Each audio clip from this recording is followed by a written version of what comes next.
9/11 کے حملوں کے بعد دنیا جیسے بدل سی گئی۔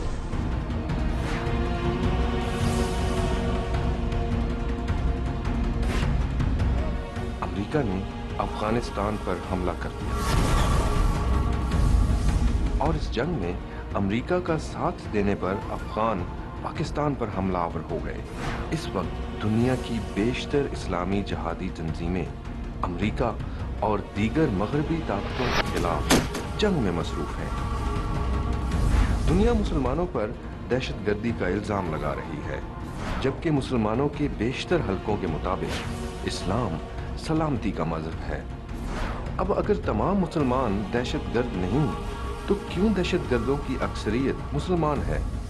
اور کیا واقعی مذہب دنیا میں امن کے پھیلاؤ میں کوئی کردار ادا کر سکتا ہے؟ السلام علیکم، پروگرام گامدی میں خوش آمدید۔ ناظرین، آج دنیا تاریخ کے خطرناک موڑ پر کھڑی ہے۔ ایک طرف جہاں عالمی معاشی بحران اور سماجی عدم مساوات نے انسانوں کو اپنے چنگل میں لپیٹ رکھا ہے، وہاں دوسری طرف لسانی، گروہی اور علاقائی تنازعات کے ساتھ ساتھ بڑھتی ہوئی مذہبی عدم رواداری بھی انسانوں کو اپنا شکار بناتا نظر آ رہی ہے۔ مگر اس مذہبی عدم رواداری میں مسلمان کس حد تک ذمہ دار ہیں؟ اسی سوال کا جواب آج ہم اپنے شرکاء اور محترم جاوید احمد غامدی کی باہمی گفتگو کے ذریعے ڈھونڈنے کی کوشش کریں گے اور دیکھیں گے کہ کیا مذہب امن عالم کا باعث بن سکتا ہے، اور اگر بن سکتا ہے تو کیوں بین الاقوامی سفارتکاری میں انٹرفیتھ ڈائیلاگ نے ایک قابل عمل آپشن کے طور پر اپنی جگہ نہیں بنائی، اور اگر نہیں بن سکتا تو کس طرح مذہب کا ادارہ خود کو بنی نوع انسان کے لیے امن کا پیغام قرار دے سکتا ہے۔ یہی بحث ہمارے آج کے اس پروگرام کا موضوع گفتگو ہے۔ غامدی صاحب، کشمیر ہو یا فلسطین، بوسنیا ہو یا چچنیا، عراق ہو یا افغانستان، لبنان ہو یا تھائی لینڈ، ہر جگہ مقامی سیاسی تنازعات کو مذہبی شناخت دے کر ساری دنیا کے مسلمانوں کو ایک مشترکہ مسلح جد و جہد کا پیغام دیا جاتا ہے۔ تو ہم صاحب، کیا مذہب تنازعات کو صرف ہوا دے سکتا ہے، ان کو ختم کرنے میں معاون نہیں ہو سکتا؟ جو چیز تنازعات کو ختم کرتی ہے وہ انسان کی تہذیب نفس ہے۔ انسان کا معاملہ جانوروں کا سا نہیں ہے۔ ایسا نہیں ہے کہ جس جبلت پر اللہ تعالیٰ نے اس کو پیدا کیا ہے وہ ساری زندگی اسی کے مطابق عمل کرے گا۔ انسان کو آپ تعلیم دیتے ہیں، اس کی تربیت کرتے ہیں، اس کے اخلاقی وجود کو توانا کرنے کی کوشش کرتے ہیں۔ امن کی ضمانت اس سے ملتی ہے۔ آپ یہ دیکھیے کہ دنیا کی تاریخ میں جب کبھی بھی لوگوں کی تہذیب نفس ہو گئی ہے، آپ نے ان کو وہ ثقافت سکھا دی ہے، ان کے اندر ایک کلچر پیدا کر دیا ہے کہ وہ دوسرے انسانوں کے معاملات کو بھی صحیح رخ سے دیکھیں اور اپنے اخلاقی وجود کی صحیح تعمیر کریں، اس سے امن پیدا ہوا ہے۔ لیکن اگر آپ نے یہ محنت نہیں کی تو پھر مذہب ہو یا کوئی چیز، ہر چیز کو آپ مس انٹرپریٹ کر دیں گے، اس کی غلط تعبیر کر دیں گے، اسے اپنے مقاصد کے لیے استعمال کر لیں گے۔ اصل میں یہ انسان ہے جس کے اندر مفادات، خواہشات، رغبات اور اس طرح کی اور بہت سی چیزیں ہیں جو ایک طوفان کی طرح امڑ رہی ہوتی ہیں۔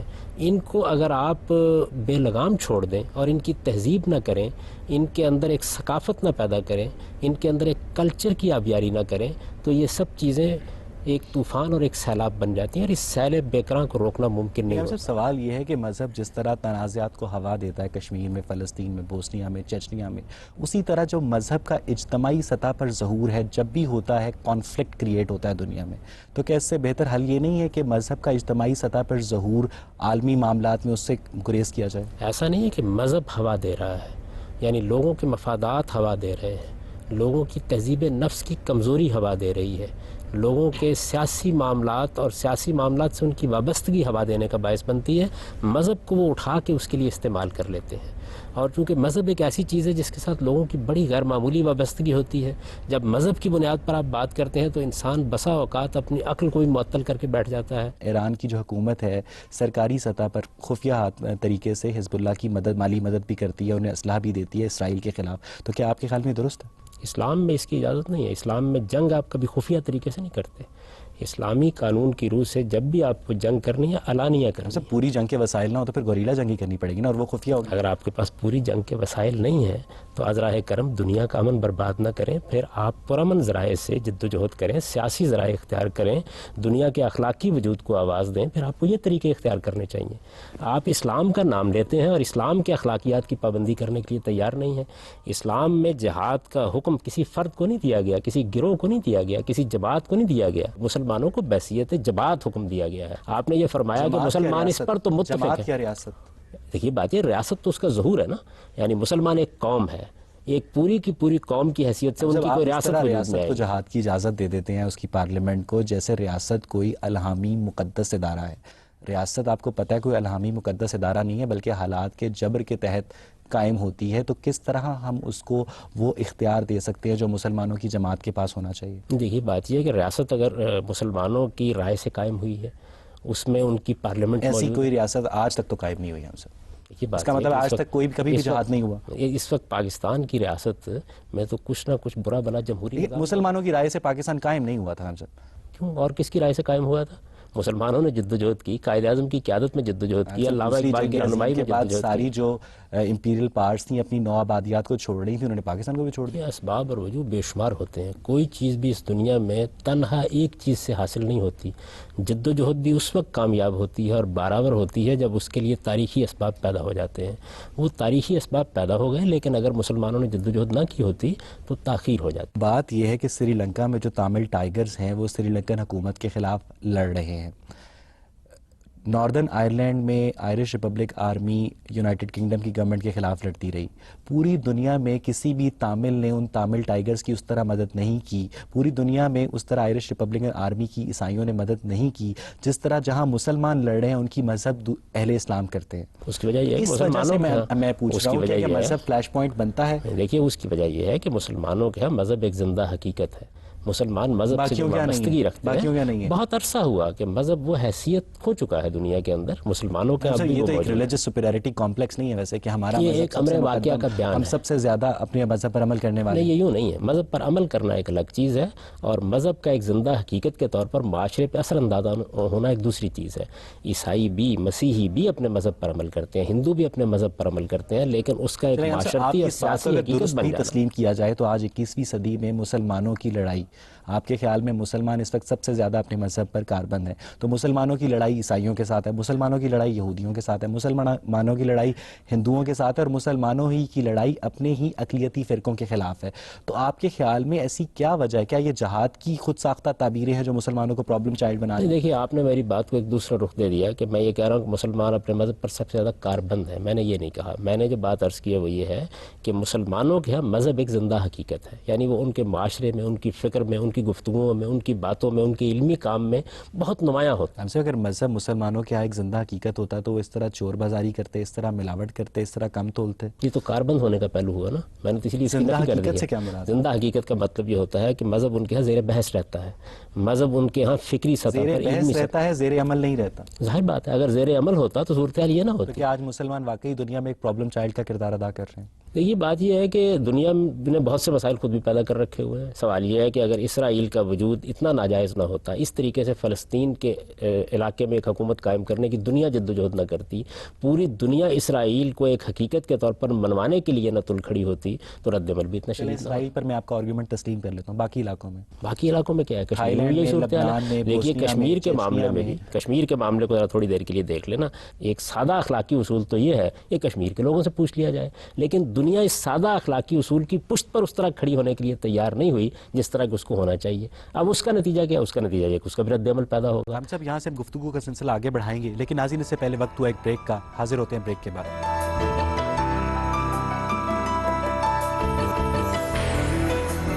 بریک کے بعد خوش آمدید۔ ویسے آپ کو پتہ ہے اس وقت مسلمانوں نے پوری دنیا میں کتنی مسلح تحریکیں شروع کر رکھی ہیں؟ بے شمار، 62، بے شمار۔ منیمم اندازہ 62 کا ہے۔ باقی مذہب کے پیروکاروں نے کبھی اس طرح کی مسلح تحریکیں شروع نہیں کی۔ اسلام جس کے نام کا مطلب ہی سلامتی ہے، اور اس کے پیروکار اس طرح بات بات پر اسلحہ لے کر نکل کھڑے ہوں، تو کیا میسج جائے گا دنیا تک ہمارا؟ ہم سب اس کا باتم کر رہے ہیں، ہم یہ کہہ رہے ہیں کہ یہ اسلام کی غلط تعبیر ہے، بتانے کی کوشش کر رہے ہیں کہ اسلام یہ نہیں چاہتا، لیکن مسلمانوں کے ساتھ کیونکہ معاملے کی نوعیت ایسی بن گئی ہے کہ ان کے سیاسی مفادات مجروح ہوئے ہیں۔ ہم سب غیر مسلم تو ہم پہ ہنستے ہیں، وہی تو ہنستے ہیں یہ دیکھ کر کہ کامدی صاحب یہ فرماتے ہیں کہ اسلام کی غلط تعبیر ہے، ادھر مولانا صوفی محمد یہ فرماتے ہیں کہ اسلام کی صحیح تعبیر یہ ہے۔ وہ یہ کہتے ہیں کہ یہ لوگ آپس میں اسلام کی ایک تعبیر پر متفق نہیں ہو سکتے، تو کس طرح یہ اپنا مذہب ہم تک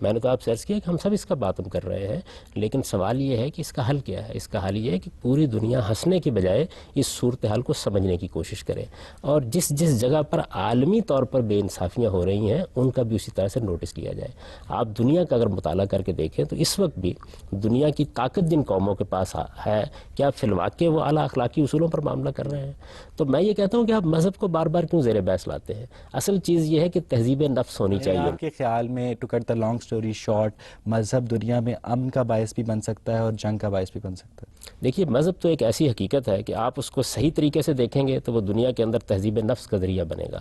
اور اگر آپ اس کس کو کی تہذیب نفس؟ اپنے مذہب کے پیروکاروں کی، ساری انسانیت کی؟ ساری انسانیت کی، اس لیے کہ مذہب تو ایک دعوت ہے پوری انسانیت کے لیے. صحیح مذہب کو جب آپ پیش کریں گے تو وہ تو انسانوں کو مخاطب کرے گا. آپ عبادات کو چھوڑ کے اخلاقیات کے جتنے پہلو ہیں وہ تمام مذاہب میں کم و بیش یکساں ہیں، ٹھیک ہے؟ عبادات کے اوپر نزاع آتا ہے، تو کس طرح ایک مذہب پوری دنیا کے انسانوں کے لیے امن کا پیغام بن سکتا ہے؟ اس لیے کہ مذہب کا جو بنیادی پیغام ہے وہ تزکیہ ہے، وہ پیوریفیکیشن ہے. مت کا بھی یہی ہے، ہندو مت کا بھی سب کا یہی یہ ہے. میں تو یہ عرض کرتا ہوں، دیکھیے دنیا کے اندر جتنے مصلحین آئے ہیں وہ اصل میں اسی مقصد کے لیے آئے ہیں. تو یہ بجائے خود اس بات کی دلیل ہے کہ مذہب اپنی ذات میں امن کا پیامبر ہے. یہ عبادات اور اس نوعیت کی جتنی چیزیں، ان کی بنیاد پر کون سی جنگ اور کون سی لڑائی ہوئی ہے دنیا میں؟ آپ مجھے کوئی مثال دے سکتے ہیں؟ اور میں آپ سے عرض کروں گا کہ اتنی پاکیہ دامہ کی حکایت نہیں بڑھانی چاہیے. پہلی اور دوسری جنگ عظیم مذہب کی بنیاد پر تو نہیں ہوئی. اسپین پہنچا کیا؟ 3 اس نے آپشنز دی، اسلام قبول کر لو، جنگ کر لو یا جزیرہ. یہ آپ اتنی دور کی تاریخ میں جا رہے ہیں. میں یہ عرض کر رہا ہوں پہلی اور دوسری جنگ عظیم مذہب کی بنیاد پر ہوئی ہے. کروڑوں کی تعداد میں لوگ مارے گئے. ہیروشیما اور ناگاساکی پر جو بم پھینکا گیا مذہب کی بنیاد پر پھینکا گیا تھا. دنیا کی بدترین غارت گری مذہب کی بنیاد پر ہوئی تھی. اصل میں انسان ہے جو بنیادی مسئلہ ہے، مذہب مسئلہ نہیں ہے. جی آپ پوچھیں. سر، پہلی بات ابھی آپ نے یہ کی کہ بنیادی مسئلہ انسان ہے. اگر انسان بنیادی مسئلہ ہے تو ہم دنیا کے مسائل کا حل انسان پہ کیوں نہیں چھوڑ دیتے؟ خدائی گواہی، خدائی رہنمائی کی اپنی ایک ضرورت کیوں ہر وقت اس کے اوپر تھوپتے ہیں؟ کیا انسان خود اس قابل نہیں کہ اپنا بھلا برا جان سکے؟ بنیادی مسئلہ انسان کی تہذیب نفس ہے. آپ انسان کو تعلیم دیں گے، اس کی تربیت کریں گے. اگر انسان ایک خودرو پودے کی طرح ہے، وہ جو جی چاہے بن جائے، تو پھر تو آپ کو اس کی تعلیم تربیت کا کوئی اہتمام نہیں کرنا چاہیے. ہم نے خود اپنی آنکھوں سے دنیا میں دیکھا ہے کہ جن قوموں نے تعلیم اور تہذیب کا اہتمام کیا ہے ان کے ہاں امن پسندی آ گئی، ان کے ہاں قانون کی پابندی آ گئی، ان کے ہاں اجتماعی نظام میں بہتری آ گئی.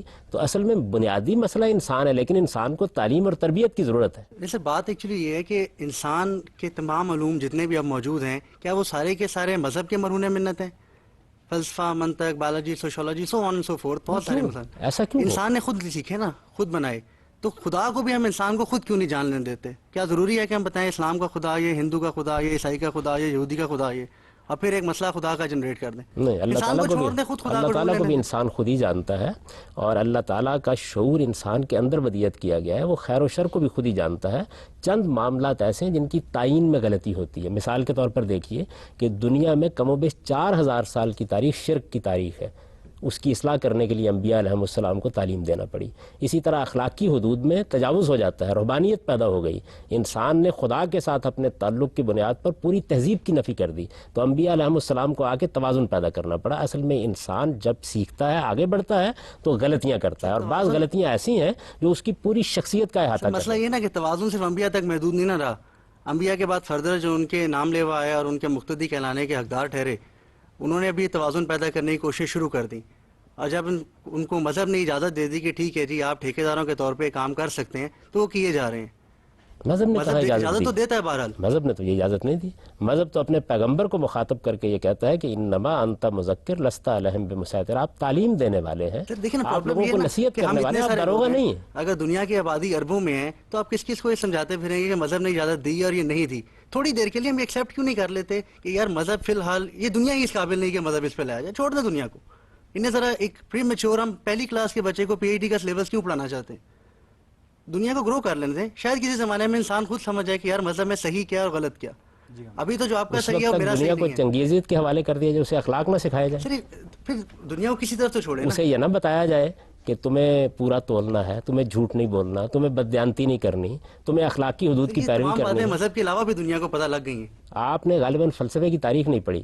اس میں تو یہ ماننے سے انسان انکار کر رہا ہے کہ ان اقدار اور ویلیوز کی کوئی بنیادی حقیقت ہے. انسان نے تو آہستہ آہستہ اپنے فکر سے یہ فلسفہ تراش کیا ہے کہ یہ سب چیزیں مفادات سے پیدا ہوتی ہیں. جبرن بنوائیں گے. نہیں، جبرن مذہب نہیں بنواتا، وہ آپ سے گفتگو کرتا ہے، استدلال کرتا ہے، آرگو کرتا ہے. لیکن قانون تو آپ بناتے ہیں نا، اس کا قانون کس چیز پہ بنائیں گے؟ limitation قانون لگا اخلاقی دیں. اصولوں پر بنتا ہے. آپ کو بہرحال قانون بنانا پڑے گا کہ کوئی اگر کم تولے گا تو اسے سزا دی جائے گی. آپ کو قانون بنانا پڑے گا کسی بڑھیا کا آپ پلاٹ ہتھیا لیں گے تو آپ کو جیل میں جانا پڑے گا. سوال یہ کہ اخلاقیات مذہب کے کیوں، انسانی معاشرے کے کیوں نہیں؟ نہیں، معاشرے کو اخلاقیات انسان مرتب کے کرنے اندر دیں. سے پیدا ہوتے ہیں. مذہب کیا کرتا ہے؟ مذہب عدم توازن کو دور کرتا ہے. اخلاقیات ہمارے اندر سے پیدا ہوتے ہیں. میں نے آپ کو مثالیں دی ہیں کہ جب انسان نے اپنے طور پر ان حقائق کا فیصلہ کرنے کی کوشش کی ہے تو حدود سے تجاوز ہو گیا ہے. ہم سب ایک دوسرے سے سیکھتے ہیں، انبیاء علیہ السلام سے کیوں نہ سیکھیں؟ ہم سب یہاں سے گفتگو کا سلسلہ آگے بڑھائیں گے، لیکن ناظرین اس سے پہلے وقت ہوا ایک بریک کا. حاضر ہوتے ہیں بریک کے بعد.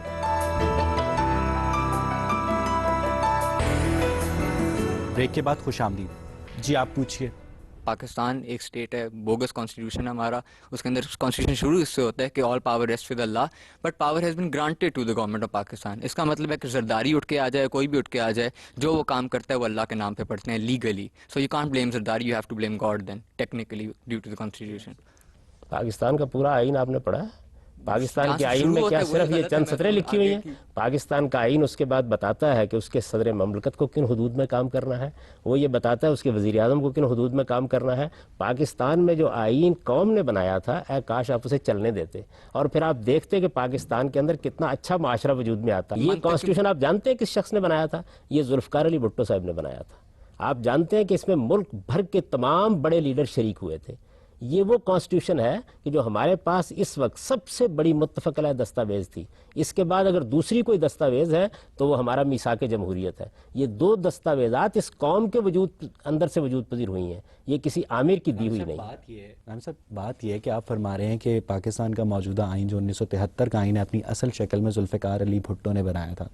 ہم سب پاکستان کا 1973 کا آئین پاکستان کو ایک اسلامی جمہوریہ قرار دیتا ہے. ہم سب آپ کو بہت اچھی طرح پتہ ہے اور پاکستان کا ہر پڑھا لکھا آدمی جانتا ہے کہ ذوالفقار علی بھٹو کی ذاتی زندگی میں اسلام کس حد تک داخل تھا. ہم سب یہ پولیٹیکل کمپرومائزز ہوتے ہیں جو مذہب کے نام پر لوگوں کو اٹریکٹ کرنے کے لیے گورنمنٹس یوز کیا کرتی ہیں. اس کا یہ مطلب ہرگز نہیں ہوتا کہ جو حاکم کو بہت دلچسپی ہے کہ وہ ریاست کے اندر اسلام نافذ کرے یا کوئی اور دوسرا مذہب نافذ کرے. میں نے تو یہ بات کہی نہیں کہ ان کو بہت دلچسپی تھی. میں نے تو یہ کہا جو قوم چاہتی تھی وہ آئین کی صورت میں ظہور پذیر ہو گیا.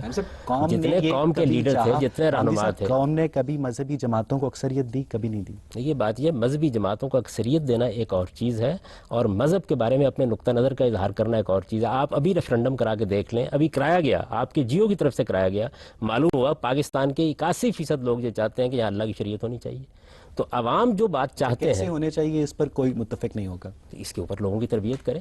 میں تو یہی کہتا ہوں کہ تہذیب نفس کریں. کون کرے گا؟ آپ کی قوم کے ذمہ دار دانشوروں کو کرنی چاہیے، اس کے مذہبی رہنماؤں کو کرنی قوم چاہیے، کے اس کے ذمہ لیڈروں دار کو کرنی دانشور چاہیے. جس آئیڈیالوجی کو درست سمجھتے ہیں اس کے مطابق، جیسے آپ کو ٹی وی تک ایکسس حاصل ہے تو غامدی صاحب کے جو عقائد ہیں وہ ٹی وی تک کے ذریعے لوگوں تک پہنچے، اور ایک عام جو مسجد کا مولوی ہے اس کو ٹی وی تک ایکسس حاصل نہیں اور اس کے عقائد لوگوں تک نہیں پہنچے اور آپ لوگوں کے عقائد پر انفلوئنس ہوں. نہیں، دیکھیے بات یہ جتنے بھی ذرائع ملک کے اندر موجود ہوتے ہیں سب کے لیے کھلے ہونے چاہیے، کسی پر بھی کوئی پابندی نہیں ہوتی. لیکن ایک بات اچھی طرح سمجھ لیں اور وہ یہ کہ 15 کروڑ 16 کروڑ لوگ ہیں، ان کے اندر خود خدا کی تقسیم یہ ہے کہ بعض لوگوں کے اندر غیر معمولی صلاحیتیں ہوتی ہیں.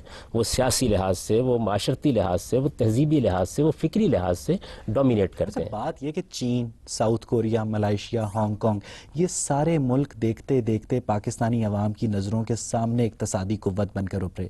1965 میں ساؤتھ کوریا اور پاکستان کا G D P, South Korea کے جی ڈی پی پاکستان سے بھی کم تھا اور آج وہ ایک اقتصادی قوت بنا ہوا ہے. ہم سب ان سارے ممالک میں ان کی حکومتوں نے وہاں اقتصادی ترقی کے اوپر توجہ دی، جبکہ پاکستان میں جہاں پہلے عوام روٹی، کپڑے اور مکان کو ترستے تھے آج بجلی کو بھی ترس رہے ہیں. وہاں جو ریلیجس فنڈامنٹلزم ہے وہ بہت زیادہ گرو کر گیا ہے. تو کیا آپ اقتصادی ناہمواری کو بھی ایک ایسی وجہ سمجھتے ہیں؟ اس میں کیا شک ہے؟ دیکھیے اقتصادی نامواری اس میں بہت کردار ادا کرتی ہے، جہالت بہت کردار ادا کرتی ہے. ہم نے اپنی تعلیم پر خرچ نہیں کیا، پھر ہمارے ہاں بار بار آمریتیں آئیں، جمہوریت کا راستہ روکا گیا.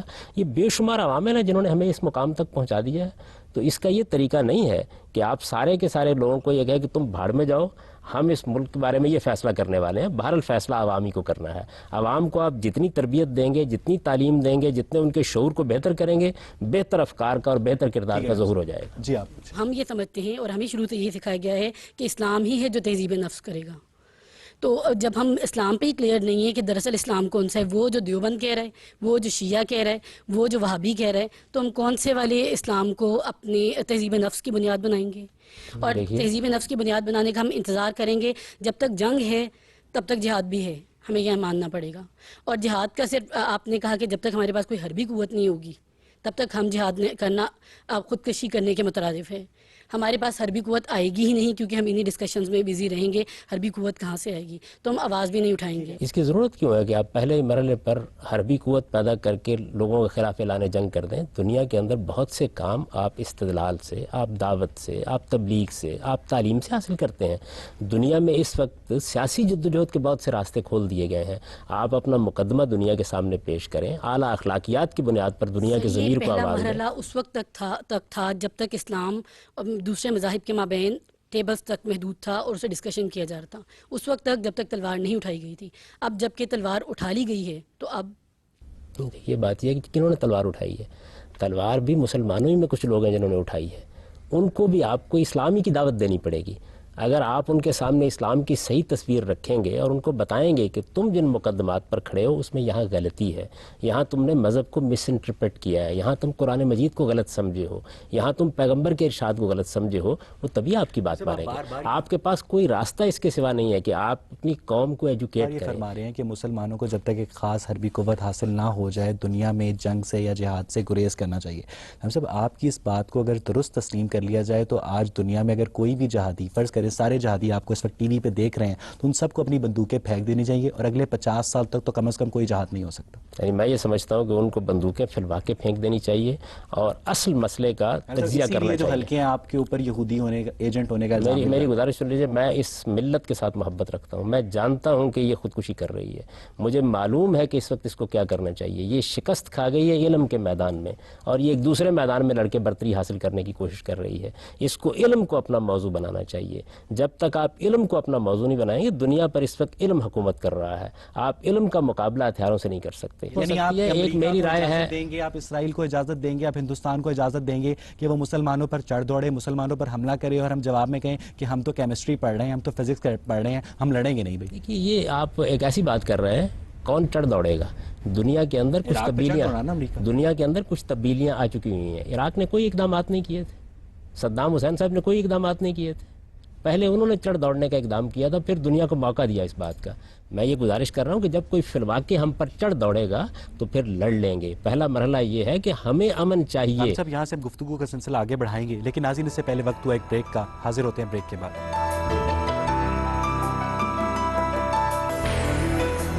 بریک کے بعد خوش آمدید. غازی صاحب، 11 ستمبر کے حملے ہوئے، 19 سعودی ہائی جیکر اس پہ ملوث پائے گئے. بالی میں بم دھماکے ہوئے، اس میں مسلمان ملوث پائے گئے. میڈرڈ میں دھماکے ہوئے، اس میں مسلمان ملوث پائے گئے. لنڈن میں دھماکے ہوئے، اس میں مسلمان ملوث پائے گئے. اب جو ایک مغرب میں بسنے والا عام آدمی ہے جس کو یہ نہیں پتا کہ اسلام کوئی ایک مونولیتھک اینٹی نہیں ہے، اسلام اس طرح دہشت گردی کی ترغیب نہیں دیتا جس طرح یہ مسلمان کر رہے ہیں، لیکن وہ بہرحال مسلمانوں اور اسلام کے خلاف معاندانہ جذبات رکھے گا اور فطری طور پر رکھے گا. تو آپ کیسے دیکھتے ہیں اس صورتحال کو؟ میرے نزدیک بھی یہ بڑی تشویش کی بات ہے اور یہی وجہ ہے کہ ہم میں سے ہر شخص درد مندی کے ساتھ یہ محسوس کرتا ہے کہ اس معاملے کو ختم ہونا چاہیے.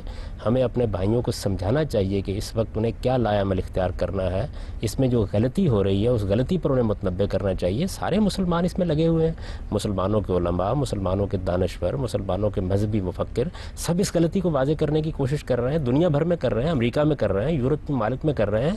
بہت کم تعداد ہے ان لوگوں کی یہ اس نقطہ نظر کے حاملین ہیں. اسلام جب آیا الیوم اکملت لکم دینکم ولی دین، ہم نے تم پر ہدایت مکمل کر دی. تو ہم سب اب جو علماء فتوے صادر کرتے ہیں تو یہ ذرا کائنڈلی فرمائیے گا کہ فتووں کا شریعت میں کیا مقام ہے، ان کا کیا اوریجن ہے، اور کیا فتووں سے گریز کر کے اس مذہبی شدت پسندی سے بچا نہیں جا سکتا؟ یہ بات یہ میں تو اس کا قائل نہیں ہوں کہ ہمیں فتوے صادر کرنے چاہیے. ہمیں اپنا نقطہ نظر بیان کرنا چاہیے.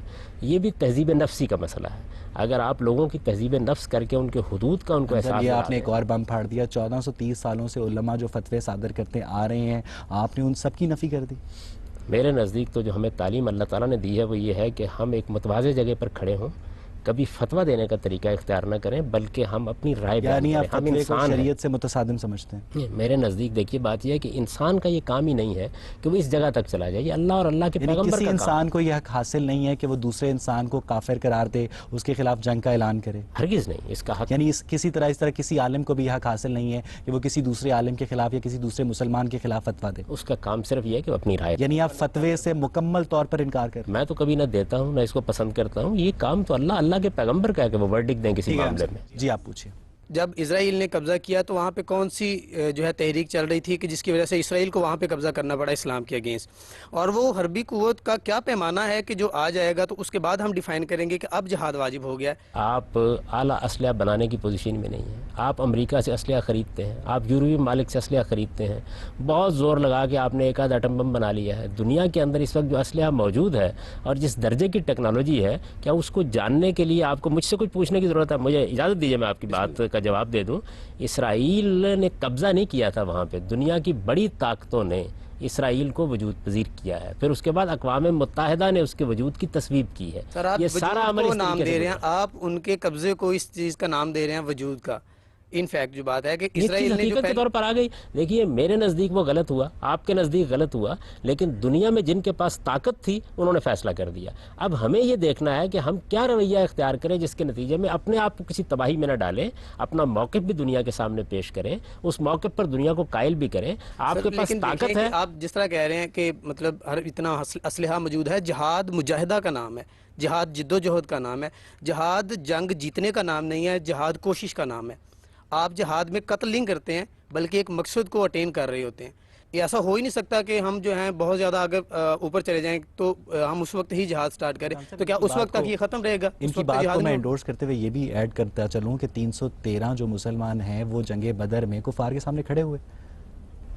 یہ 1 اور 3 کی نسبت ہوئی. اس وقت جو آپ اچھا وہ شاید 200 بھی ہوتے تو کھڑے ہو جاتے. یہ آپ نے قائم کر لی کہ وہ 1 اور 3 کی نسبت ہوئی. گزارش میری سن لیجئے. پہلی بات تو یہ ہے کہ جس خدا نے آپ کو جہاد کا حکم دیا ہے، یہ دوسری بات بھی اسی نے کہی ہے. وہی یہ کہتا ہے کہ اعدوا لہم ما استطعتم من قوۃ ورباط الخیل ترہبون بہ عدو اللہ. اتنی حربی طاقت پیدا کرو جہاد کرنے کے لیے کہ تمہارے دشمن تم سے مرعوب ہوں. وہی یہ کہتا ہے، صحابہ کرام کو مخاطب کر کے کہتا ہے کہ اگر تمہاری طاقت 1:2 کی ہو تو تب تم پر میں جہاد کی ذمہ داری ڈالوں گا. سوال یہ ہے کہ آپ نے، میں قرآن سنا رہا ہوں آپ کو. تو سر میں بدر آپ ایک کو تاریخ واقعہ بتا رہا ہے. ہوں، یہ بھی تو قرآن ہے. میری گزارش سن لیجئے. بدر قرآن کیسے ہو گیا؟ وہ ایک تاریخ کا واقعہ ہے، اس کو تاریخ کی روشنی میں دیکھیں گے. یہ تو اللہ تعالیٰ نے جہاد کے بارے میں خود قرآن میں بیان کر دیا. یہ کیسی بدقسمتی کی بات ہے کہ ایک طرف آپ جہاد کا لفظ قرآن سے سن لیتے ہیں، قرآن جو کچھ اس کے علاوہ کہہ رہا ہوتا ہے وہ سننے کے لیے تیار نہیں ہوتے. بدر میں کیا تھا طاقت کا تناسب؟ 1:3. اور قرآن مجید نے اس وقت ضمانت دے رکھی تھی کہ 1:10 پر اللہ تعالیٰ نصرت فرمائے گا.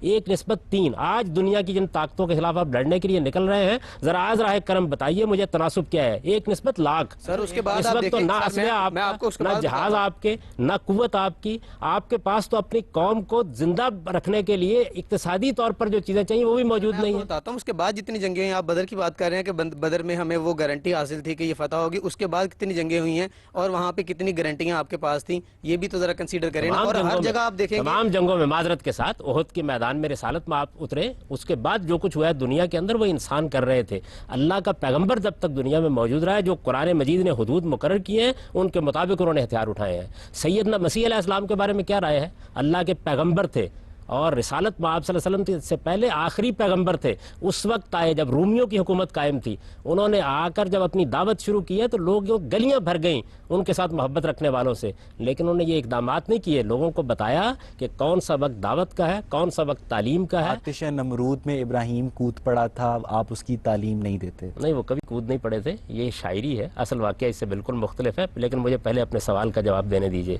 آج کے زمانے میں یہ آپ کو کس نے کہا ہے کہ ہم فوری طور پر جنگ کا اعلان کر دیں گے؟ ہمیں یہ چاہیے ہم دنیا کے ساتھ مکالمہ کریں، اپنی دعوت پیش کریں، اپنا پیغام پیش کریں، اپنی قوم کو اس قابل کریں کہ وہ اخلاقی لحاظ سے برتری کے مقام پر پہنچے. خدا تو قرآن مجید میں یہ کہتا ہے، ہم نے اصل میں چند الفاظ سنے ہوتے ہیں، وہ تو کہتا ہے ان تتقوا وتصبروا.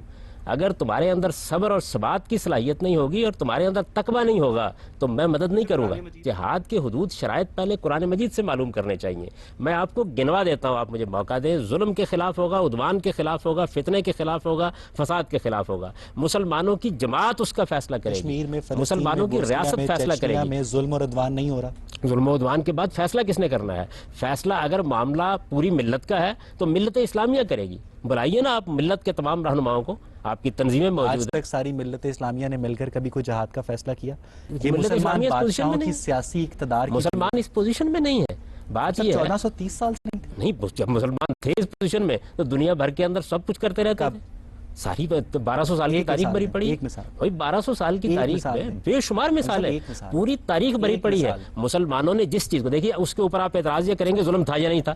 میں یہ کہتا ہوں یہ فیصلہ تو لوگوں نے میں کرنا. اعتراض کروں نہ کروں, آپ چھوڑیں, آپ ایک مثال دیں. میں عرض کرتا ہوں کہ رسالت مآب صلی اللہ علیہ وسلم کے زمانے میں صحابہ کرام نے وہ جو تو جنگ قانون کی, اتمام حجت ہو گیا. اس کے بعد مسلمانوں کو معلوم ہوا, جیسے کہ بیان کیا جاتا ہے تاریخ میں, کہ ہندوستان میں کچھ عورتوں کو پکڑ لیا گیا ہے. آپ اس تاریخی واقعے کے بارے میں خود ہی فرمایا تھا کہ محمد بن قاسم اگر ان عورتوں کو چھڑانے آیا تھا تو چھڑا کے چلا جاتا. آپ ایک مثال, میری گزارش ایک سن لیجیے. بات یہ ہے کہ جتنے بھی حملے کیے جائیں گے, امریکہ بھی آج کرتا ہے, میں بھی کرتا ہوں, برطانیہ بھی کرتا ہے, اس کے پاس کوئی جواز ہوتا ہے نا کسی بات کے اوپر.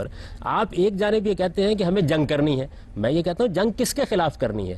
ظلم و عدوان کی بنیاد پر کرنی ہے. آپ محمد بن قاسم سے پوچھیں تو وہ بھی جواز بیان کرے گا, طارق بن زیاد سے پوچھیں تو وہ بھی جواز بیان کرے گا.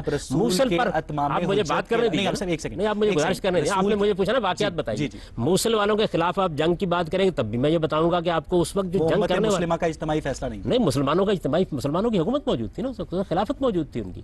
اس وقت مسلمانوں کی خلافت ان کو ریپرزینٹ کر رہی تھی, وہ فیصلے کرتی تھی. مجھے ان فیصلوں سے انکار ہو سکتا ہے, مجھے ان سے اختلاف ہو سکتا ہے, لیکن مسلمانوں کا کوئی اجتماعی نظم تھا جو فیصلہ کرتا تھا. میں اس اجتماعی نظم پر بھی اعتراض کر سکتا ہوں کہ وہ اجتماعی نظم ان کا ریپرزینٹیو تھا یا نہیں, لیکن تھا. تو سوال یہ ہے کہ اس کی اجازت میں آپ کو کیسے دے دوں کہ مسئلہ پوری قوم کا ہے, فیصلہ کرنے کے لیے 10 آدمی مسلمانوں کی اجتماعی قیادت یہ فیصلہ کرے کہ ہندوستان میں چند مسلمان عورتوں کے ساتھ زیادتی ہوئی ہے اور وہ سارے ہندوستان کو قبضہ کر کے اپنے زیر نگی کر لیں. یہ میں نے کب کہا ہے؟ میں نے یہ کہا ہے کہ میں اس ظلم کے خلاف لڑنے کا حق رکھتا ہوں. آپ اصل میں مقدمہ مسلمانوں کا, آپ بار بار یہ کہہ رہے ہیں کہ مسلمانوں کا اجتماعی شعور کبھی غلطی نہیں کرتا, مسلمانوں کا اجتماعی شعور ہمیشہ صحیح فیصلے نہیں کہا. میں نے تو یہ کہا فیصلہ کس کو کرنا ہے. آپ کا رسول کے قانون اتمام حجت کے علاوہ ایک ایسی مسلمانوں کی مہم بتا دیں جس میں مسلمانوں نے مل کر ایک فیصلہ کیا ہو کہ ہاں آج ہمیں تنزانیہ کے خلاف جہاد کرنا ہے. سارے مسلمانوں کو تو اس کا موقع ہی نہیں دیا بدقسمتی سے ملوکیت نے کہ کبھی ان کا اجتماعی نظم اس طرح وجود میں آ جائے. یہ مسلمانوں کی بدقسمتی ہے کہ وہ خلافت راشدہ کی جمہوری روایت کو اپنے یہاں قائم نہیں رکھ سکتے. یہاں سے گفتگو کا سلسلہ آگے بڑھائیں گے, لیکن ناظرین اس سے پہلے وقت ہوا ایک بریک کا. حاضر ہوتے ہیں بریک کے بعد.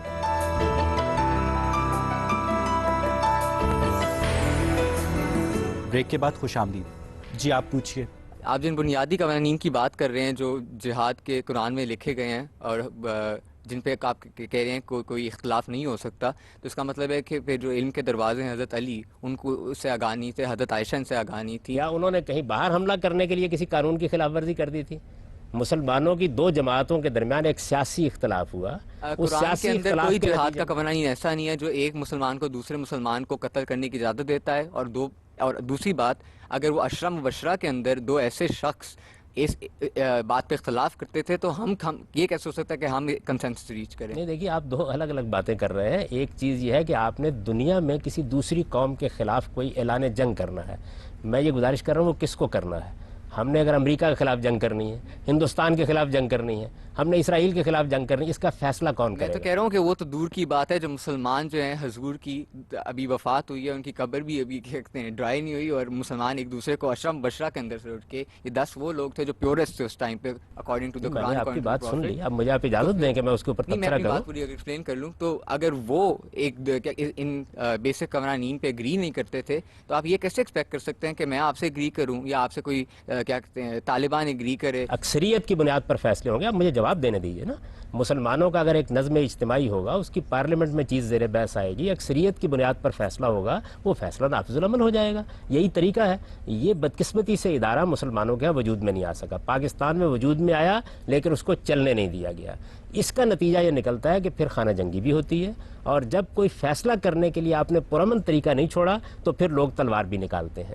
جب آپ لوگوں کو اس کا موقع دیں گے کہ وہ اپنے نمائندے منتخب کریں، وہ ایک پارلیمنٹ میں بیٹھیں، وہ وہاں بحث و تمیز کریں، اس کے نتیجے میں آپ سے آپ اکثریت کا جو فیصلہ صحابی نہیں کر سکے تو وہ ہم کیسے کریں گے؟ آپ کس ہوپ میں لوگوں کو ڈال رہے ہیں؟ جو کیا کہتے ہیں غلطی صحابیوں سے ہوگی تو وہ عام مسلمان سے کیوں نہیں آپ ہوگی؟ دو چیزوں کو اصل میں ملا رہے ہیں۔ زیر بحث سب سے ارلیسٹ میری ایگزامپل گزارش، دے رہا ہوں جس پہ آپ بات کو ادھر ادھر نہ کر سکیں۔ نہیں، میں پوری بات آپ کے سامنے رکھوں گا، لیکن مجھے آپ اب اجازت دیں اس بات کی کہ میں آپ کی بات کا جواب دوں۔ یہاں زیر بحث مسئلہ باہمی خانہ جنگی ہے یا زیر بحث مسئلہ دوسروں کے خلاف اعلان جنگ ہے؟ دوسروں کے خلاف اعلان جنگ کی نوعیت بالکل الگ ہے۔ باہمی خانہ جنگی کے بارے میں قرآن مجید ایک واضح ہدایت دے رہا ہے، میرے پاس اللہ کی کتاب موجود ہے، وہ مجھے یہ کہتی ہے کہ اگر مسلمانوں کے درمیان دو گروہوں کے درمیان جنگ ہو جائے تمہیں کیا کرنا چاہیے۔ سورہ حجرات نے اس کو خاص طور پر موضوع بنایا ہے۔ اب یہ بات کہ کہیں جنگ نہیں ہونی چاہیے، اختلاف جب ہو جائے گا، وہ جہاد نہیں تھا کیا؟ حضرت عائشہ جب وہ کر رہی تھی اس کو جہاد سمجھ کے کر رہی تھی؟ کیا سمجھ کے کر رہی تھی؟ جہاد کا تعلق جو ہے وہ ظلم و عدوان کے خلاف جنگ سے ہے۔ وہ ایک سیاسی مسئلے میں اختلاف ہوا ہے جس میں مسلمانوں کے دو گروہوں نے ایک دوسرے کے موقف کو غلط سمجھا۔ بدقسمتی سے کوئی ایسا فورم موجود نہیں تھا جس پر معاملہ طے ہو جاتا اور تلواریں کھنچ گئیں۔ آپ نے شاید جنگ جمل کے بارے میں پڑھا نہیں ہے کہ شروع کیسے ہوئی تھی۔ رات کے وقت کچھ لوگوں نے معاہدے کی خلاف ورزی کر کے جنگ چھیڑ دی، اور رات کی تاریکی میں اندازہ نہیں ہو سکا کیا ہوگا، اور اس سے بدقسمتی ہوئی کہ جنگ چھڑ گئی۔ کسی موقع کے اوپر جنگ کا چھڑ جانا یہ لازمی طور پر کسی غلط فیصلے کا نتیجہ نہیں ہوتا، بعض اوقات غلط فہمیاں اس کا باعث بن جاتی ہیں۔ آپ اس کے واقعات تو پڑھیے پہلے ہوا کیا۔ آپ جنگ جمل کو ایک سیاسی جنگ سمجھتے ہیں، اس کو جہاد نہیں سمجھتے؟ یہ بات یہ ہے کہ مسلمان جب بھی میدان جنگ میں اترے گا تو وہ اگر اپنے آپ موقف کو درست سمجھتا ہے تو جہاد قرار دے گا، لیکن یہاں زیر بحث کون سا جہاد ہے جس پر آپ دنیا گفتگو کر رہے میں ہیں؟ پیگنزم، یہودیت، سکھ مت، عیسائیت، اسلام، شنٹو مت، یہ سارے مذاہب دنیا کی 6 ارب کی آبادی کی روحانی ضروریات پوری کر رہے ہیں۔ آپ کے خیال میں ماضی کو ایک طرف رکھتے ہوئے ایسا کیا لائے عمل ہو سکتا ہے کہ یہ سارے لوگ مل کر محبت سے آپس میں رہیں اور ہم آنے والی نسلوں کے لیے ایک بہتر دنیا چھوڑ کر جا سکیں؟ وہی جو میں نے آپ کے پہلے سوال کے جواب میں کہا تھا کہ آئیے ہم سب مل کے تہذیب نفس کریں، ہم انسان کے اخلاقی وجود کی اہمیت کو تسلیم کریں۔ آپ کے جدید فلسفے تو انسان کے اخلاقی وجود کی نفی کر رہے ہیں، اس کی بنیادوں کو ڈھا رہے ہیں۔ مذہب انہی بنیادوں کو قائم کرنے کا نام ہے۔ ہم سب مل کر یہ کوشش کریں کہ ہمیں اپنے نفس کو پاکیزہ بنانا ہے اور اپنے اخلاقی وجود کی پاکیزگی کا اہتمام یہاں کرنا پہ آج کی گفتگو کو سمیٹتے ہیں۔ ناظرین، مذاہب عالم کے مابین اگر پرامن بقائے باہمی کا تصور اگر انسانیت کے ماضی میں راسخ نہیں ہو سکا تو اس کا ہرگز یہ مطلب نہیں کہ انسانیت کا مستقبل بھی مذہبی شدت پسندی کی نظر ہو۔ صاف پانی، صاف غذا، صاف ماحول اور جوہری ہتھیاروں کے عدم پھیلاؤ کے ساتھ ساتھ مختلف تہذیبوں اور مذاہب کے مابین مکالمہ ہی وہ کچھ بڑے عوامل ہیں جن پر بنی نوع انسان کے محفوظ مستقبل کا انحصار ہے۔ تاریخ سے تہذیبی تفاخر حاصل کرنے کی بجائے اگر سبق اخذ کرنے کی کوشش کی جائے تو آج دنیا اس سیکیورٹی کلٹ سے چھٹکارا پا سکتی ہے جس کا آج ہمیں سامنا ہے۔ اس امید کے ساتھ کہ آپ کا آنے والا کل آپ کے گزرے ہوئے کل سے کہیں بہتر ہو، اپنے میزبان اویس اقبال اور پروگرام غامدی کی پوری ٹیم کو اجازت دیجیے اور دیکھتے رہیے جیو نیوز۔